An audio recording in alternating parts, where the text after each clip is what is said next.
భక్తిహీనంగా జీవించడానికి వీల్లేదు. భక్తిహీనంగా జీవించావా అగ్నికి ఆహుతైపోతాం, నిత్యనరకం పాలైపోతాం. అయితే అలాంటి పరిస్థితుల్లో ఆ నీతిమంతుడైనటువంటి లోతు కుటుంబాన్ని ఎవరు కాపాడారు? దేవుడు కాపాడాడు. అసలు లోతు కుటుంబాన్ని ఎందుకు కాపాడాడు? ఆ జనాంగం మధ్యన అని ఇలా విషయాలు 3 విషయాలు చెప్తారు. ఏ విషయాలు చెప్తాను? 3 విషయాలు. నెంబర్ 1, బైబిల్లో రాయబడింది, దేవుడు పేతురు రాసిన పత్రికలోనే నీతిమంతుడు. లోతు ఎవరు చెప్పండి? నీతిమంతుడు. నీతిమంతుడు అంటే ఏంటని చెప్పాను? నీతిమంతుడు ఒక మనిషి ఎలా మాట్లాడని చెప్పాను. దేవుడిని నమ్మకం ద్వారా నీతిమంతులుగా మార్చబడతాం. ఆదికాండం 15వ అధ్యాయం 6వ వాక్యంలో అబ్రాహాము దేవుడిని నమ్మను, అది అతనికి నీతిగా. దేవుడిని నమ్మడమే మనకి నీతి. దేవుడిని నమ్మిన మనం ఆయన వాక్య ప్రకారం పట్టుకోవడం ద్వారా మనకి నీతి కలుగుతుంది. ఇప్పుడు ఈ లోతట దినదినము తన నీతి గల మనసుని ఏం చేసుకుంటూ వచ్చాడట? నొప్పించుకుంటున్నాడు. అలా డాక్టర్ చేసినప్పుడు బలేకరణ చూడకూడదు. నీ ఎదురుకుంటా పిల్లలు తాగేస్తూ ఉన్నప్పుడు ఓ బాధ రావాలి. పిల్లలు పాపంలో ఉన్నప్పుడు ఒక వ్యాధన రావాలి. నీ మనసు నొప్పింపబడాలి. అలా నొప్పింపబడిందా నువ్వు నీతిమంతురాలి. నొప్పింపలేదా దేవుడి వైపు కూడా అయ్యో దేవుడు ఈ ప్రజలంతా నాశనం అయిపోతారు, దేవుడు ఒకరికి వీళ్ళంతా నాశనం పడిపోతారని ఒక వేదన, ఒక బాధ, ఒక బెంగ నీ హృదయంలో రావాలి. మనమే తాగరా ఈ గొడవ భరించలేకపోతున్నానని 10 రూపాయలు ఇచ్చేటట్లుగా ఉండకూడదు. దేవుడికి మేము కలుగుగాక. ఇప్పుడు ప్రపంచం అంతా ఎలా తయారైందంటే తాగితే దాన్ని అంటే మరి ఏం చేస్తాం, ఒకేసారి మార్చుకోలేదు అని డబ్బులు అప్పు చేసి ఇచ్చే తల్లులు ఉన్నారు, అప్పు చేసి ఇచ్చే భార్యలు ఉన్నారు. దేవుడికి మేము కలుగుగాక. మనం ఏం చేయాలంటే బాధతో దేవుడి సన్నిధిలో దేవుడిని ప్రతిపాదుకోవాలి. ఎందుకో తెలుసా? వాళ్ళు అలా ఉంటే నిత్య నరకానికి పాలైపోతారు. ఒక వేదనతో దేవుడి సన్నిధిలో ఏం చేయాలి చెప్పండి? ప్రార్థన చేయాలి. దినదినము తన నీతి గల మనసుని నొప్పించుకుంటున్నాడు. ఏమిటో ఒక మాట చెప్తా ఏంటంటే, ఇప్పుడు న్యాయం గెలుస్తుందా, డబ్బు గెలుస్తుందా, అధికారం గెలుస్తుందా చెప్పాలి? డబ్బు అధికారాలు గెలుస్తున్నాయి కానీ న్యాయం ఎక్కడ? ఒకవేళ న్యాయంగా మాట్లాడేమనుకోండి వాళ్ళు ఏమంటారు? వాళ్ళే పగబడతారు. ఏం చేస్తారు? పగబడతారు కదా. న్యాయం మాట్లాడడానికి భయం వేస్తుంది కానీ అన్యాయం జరుగుతుంది. అయినా జరిగి మన మనసు ఏం చేయాలి? అన్యాయం జరుగుతుంది అని మనసు నొప్పింపబడాలి. సొదొమ గొమొర్రా పట్టణాల్లో నివసిస్తున్నప్పుడు ఆ ప్రజలు అలా పాడైపోతూ ఉంటే వాళ్ళ నడవడికని బట్టి, వాళ్ళ ప్రవర్తన బట్టి నీతి గల మనసు ఏం చేసుకుంటూ వచ్చాడు? నొప్పించుకుంటూ వచ్చాడు. ఒక్కోసారి ఏమైంది పిల్లరా, ఎంతోమంది దేవుడు నమ్ముకుండా చనిపోతూ ఉంటే దైవజనుడు ఉదయం అయ్యో నేను మాట్లాడుకుంటా చనిపోయాడు, దుఃఖం అయిపోయాడు. అతను చనిపోతే నీకు ఎందుకు ఉదయం పోయాడు కదా? ఏం లేదు, నా రక్షణ పొందకుండా సువార్త పొందకుండా చచ్చిపోయాడు కాబట్టి ఆ ఉదయానికి ఆ దైవజనుడికి దేవుడు బాధ పెట్టాడు కాబట్టి చేతులతో ఒకసారి దేవుడికి వస్తాం.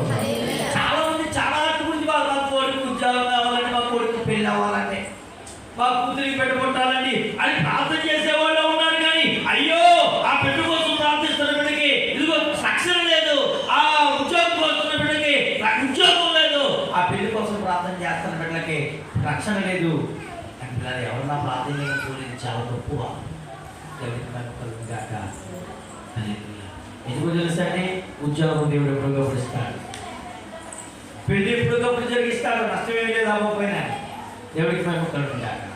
కానీ దైవ సేవకుడిగా నేను చెప్తున్నాను, ఆ కుమారుడికి రక్షణ లేకపోతే, ఆ కుమార్తెకి రక్షణ లేకపోతే దేవుడికి ఎక్కడ ఎక్కడికి వెళ్ళిపోతారు చెప్పండి. అందుకే దేవుడు నమ్మిన మనం ఇంకెలా బ్రతకాలి? నీతిగా బ్రతకాలి. ఎలా బ్రతకాలి? నీతిగా బ్రతకాలి. నీతిగా బ్రతకపోతే దేవుడు ఏం చేస్తాడట? దేవదూతలను విడిచిపెట్టలేదు, దైవజనులు విడిచిపెట్టలేదు, మనం కూడా విడిచిపెట్టడం అన్నాడు. నమ్ముకోవడం ప్రాముఖ్యమేనండి. నమ్ముకోవడం ఎంత ప్రాముఖ్యమో నమ్మిన మనం నీతిమంతులుగా నీతిగా జీవించడం ఇంకా ప్రాముఖ్యం. నీతి తప్పి జీవించడానికి దేవుడి బిడ్డలు వీలు లేదు.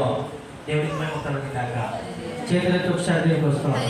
చెప్పలు కూడా సార్ నీకు నచ్చినట్టు ముందుకు కావాలి. నీ పట్ల దేవుడికి అద్భుతాలు చేయలేదు.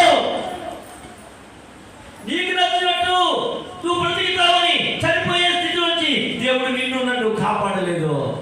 మనకు నచ్చినట్టు బ్రతకాలంటే దేవుడికి నచ్చినట్టు బ్రతకాలి. దేవుడికి నమ్మకం లోతు కుటుంబాన్ని రక్షించడానికి గల కారణం ఏంటంటే పాపలోకంలో జీవిస్తున్న నీతిగా బ్రతికాడు. దేవుడికి నమ్మకం కాక ఎలా బ్రతికాడు చెప్పండి? నీతిగా బ్రతికాడు. నీతిగా బ్రతికాడు కాబట్టి ఆ నీతి మంత్రిని దేవుడు ఏం చేశాడండి? దేవుడికి నమ్మకం కాక హల్లెలూయా. రెండో విషయాన్ని చూద్దాం. రెండోది దేవుడు ఎందుకు లోతును రక్షించడానికి కారణం ఏంటి అంటే రెండో విషయాన్ని చూద్దాం. ప్రియమైన బిడ్డలారా, రెండో విషయం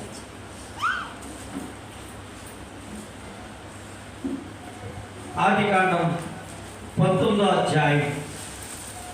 ఆదికాండం 19వ అధ్యాయం 29వ వాక్య భాగాన్ని చదువుకుందాం. దేవుడు ఆ మైదానపు పట్టణంలో పాడు చేసినప్పుడు మీకు ఒక మైక్ ఇచ్చాను, నేను ఒక మైక్ తీసుకున్నాను. అందరికి వినపడాలంటే మైక్లో చదువుతా. దేవుడు ఆ మైదానపు పట్టణమును పాడు చేసినప్పుడు దేవుడు అబ్రహామును జ్ఞాపకము చేసుకుని లోతు కాపురమున్న పట్టణములను నాశనము చేసినప్పుడు ఆ నాశనము మధ్య లోతు నశింపకుండా అతన్ని తప్పించెను. దేవుడికి ఎవరిని జ్ఞాపకం చేసుకుని లోతును తప్పించాడు? అబ్రాహామును జ్ఞాపకం చేసుకుని. అబ్రాహాము ఎందుకు జ్ఞాపకం చేసుకున్నాడు? అబ్రాహాము లోతు కుటుంబం కోసం, లోతు కోసం దేవుడి దగ్గర విజ్ఞాపన చేశాడు.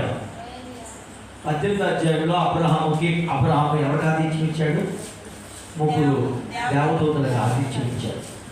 17వ వచనంలో ఏమన్నాడంటే మనం చేసే సంగతి అబ్రహాముకు దాచిదమా. ఒక మాట చెప్పనా, నువ్వు దేవుడిని ప్రేమించే బిడ్డగా ఉన్నావు అనుకో, దేవుడు చేసే ఏ సంగతి అయినా నీకు దాయుడు. దేవుడు ఇప్పుడు ఏం దాచాడు చెప్పండి? మనం యుద్ధాలు జరుగుతాయంటాడు, కంగారు పడుతున్నాం. దేవుడు యుద్ధాలు జరుగుతాయని చెప్పాడు లేదా? ఇలాగా ఏదో సునామీలు వస్తున్నాయి చెప్పాడు లేదా? ఏమిటి మనుషుల్లో ప్రేమ చల్లారిపోతుంది, అక్రమం విస్తరించడం వల్ల ఏం చల్లారిపోతుంది చెప్పండి? ప్రేమ లేవు ఉన్నాయండి. ఎన్నాళ్ళు ఉంటే అంత ప్రేమ ఉండేదో. బంధువు వస్తే కోడి కోసుకోరు, అప్పుడు కోడి లేకపోతే బంగాళప్ప కోడి పెట్టుకోరు. ఇప్పుడు బంధువు వస్తే చెప్పుడు పోతున్నారు ఆశ కదండి. ఆ దినాల్లో చెప్పుడుగా చేసేవారు. బంధువులు పోతానంటే ఏదో చేసేవారు, చెప్పుడుగా చేసేవారు. ఇప్పుడా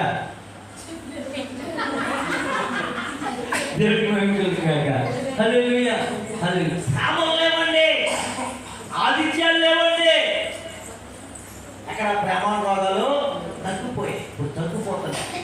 కానీ దేవుడి బిడ్డల్లో ప్రేమ తగ్గిపోకూడదు. చేతులతో హల్లెలూయా, హల్లెలూయా, హల్లెలూయా, హల్లెలూయా. అది అన్నీ ఉన్నాయంటే అందరినీ మర్చిపోతున్నాడు. ఏమంటాడంటే అన్నీ ఉన్నాయంటే అందరినీ మర్చిపోతున్నాడు కదండి. మనం ఎప్పుడు కూడా బ్రదర్ అంటున్నారు, ఒక మాట అంటున్నారు, ఇన్నాళ్ళు ఎంత ప్రేమ ఉంది దేవుడికి. నిజే కదా. ఇప్పుడుందా? ఇప్పుడుందా? ఎందుకంటే ఈ ఫోన్లు ప్రేమ తగ్గించేసి ప్రేమ తగ్గించేసి ఎక్కడున్నావు కొనాలి, ఎక్కడున్నావు ఇంటికాడు, ఎక్కడున్నావు ఇంటిలో ఉన్నాను, ఎక్కడున్నావు ఇంటికాడే ఉన్నాను. అయితే కాళ్ళు పెట్టుకుని మనకు వచ్చాయి. ఎక్కడ ఉంటే వస్తాడని చెప్పి గేటు కాడ చెబుతూ నీళ్ళు తీసుకో ఇప్పుడు ఉన్నా ఆ డైనింగ్ టైం మీద భోజనం ఉంది పిడి తినే భార్య భర్తల మీద ప్రేమ కూడా అవంది కూడా భర్త వస్తూ ఉంటే కాసు కూర్చుని ఇప్పుడా ఎవరు కాసు కూర్చోట్లేదు సీరియల్ దగ్గర కూర్చుంటున్నా టీవీ దగ్గర కూర్చుంటున్నా చేతులు చూసినట్టు